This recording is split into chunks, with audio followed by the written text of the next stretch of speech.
আয়নাঘর নামটি শুনতেই কাচের তৈরি এক প্রতিফলকের কক্ষ মনে হলেও এটি যেন জীবন্ত কবর।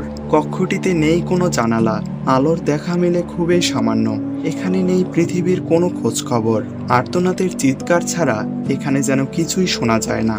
অদ্ভুত রহস্যে ঘেরা এই গুপ্ত কারাগারকে বলা হয় আয়নাঘর। শেখ হাসিনা দেশ ছেড়ে পালিয়ে যাওয়ার পর থেকে একের পর এক তার নানা কুকীর্তি বেরিয়ে আসতে শুরু করেছে। রাজনৈতিক ভিন্নমত পোষণকারীদের দমন করতে আওয়ামী লীগ সরকারের আমলে বহু মানুষকে গুম করা হয়েছে। যাদেরকে গুম করা হয়েছে তাদেরকে এই গুপ্ত কারাগারে বন্দি করে দিনের পর দিন তাদের উপর অমানবিক নির্যাতন চালানো হয়েছে। উক্ত সময়কালে অনেকেই সেখানে মৃত্যুমুখে পতিত হয়েছে, যার খবর হয়তো এখনো কেউ জানে না। শেখ হাসিনার পতনের পর আয়নাঘর আবার আলোচনায় উঠে এসেছে।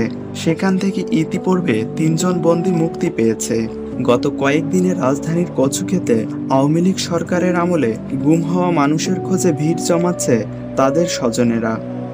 ২০০৯ সালে শেখ হাসিনা ক্ষমতায় আসার পর তার বিরুদ্ধের মত সহ্য করতে পারছিলেন না, আর সে কারণেই রাজনৈতিক বন্দীদের জন্য তৈরি করেছিলেন আয়নাঘর, যা ছিল রাজনৈতিক বন্দীদের কাছে ত্রাস বা বিভীষিকাময়। বাংলাদেশ প্রতিরক্ষা বাহিনীর কাউন্টার টেরোরিজম ইন্টেলিজেন্স ব্যুরোর কিছু কর্মকর্তা আয়নাঘর পরিচালনা করত। যারা হাসিনার আস্থাভাজন ছিলেন কেবল তারাই আয়নাঘরের দায়িত্ব পেতেন। আয়নাঘরটি বাংলাদেশের ঢাকা সেনানিবাস এলাকায় অবস্থিত বলে জানা যায়। ধারণা করা হয় এখানে কমপক্ষে ১৬টি কক্ষ রয়েছে, যেখানে একসঙ্গে ৩০ জন বন্দী রাখার সক্ষমতা রয়েছে। বাংলাদেশের একটি বেসরকারি সংবাদ মাধ্যম থেকে ধারণা করা হচ্ছে দেশের বিভিন্ন স্থানে এরকম আরও বেশ কিছু আয়নাঘর থাকতে পারে। ২০২৪ সালের হিউম্যান রাইটস ওয়াচের রিপোর্ট অনুযায়ী শেখ হাসিনা ক্ষমতায় আসার বছর ২০০৯ সাল থেকে তার পতন পর্যন্ত বাংলাদেশে ৬০০টিরও বেশি গুম হওয়ার ঘটনা ঘটেছে। রিপোর্ট অনুযায়ী আয়নাঘর থেকে খুব কম বন্দী মুক্তি পেয়েছে, তবে কিছু বন্দীকে দীর্ঘ বিচার প্রক্রিয়ার মাধ্যমে মুক্তি দেওয়া হয়। অনেকেই আবার এনকাউন্টারের শিকার হয়েছেন। বাংলাদেশে এ জাতীয় ঘটনার তদন্ত প্রায় হয়নি বললেই চলে। আয়নাঘরে রাখা অনেকেই দিনের পর দিন অত্যাচার সহ্য করতে না পেরে সেখানেই মারা যায়, তারপর লাশ সরিয়ে দেওয়া হয়।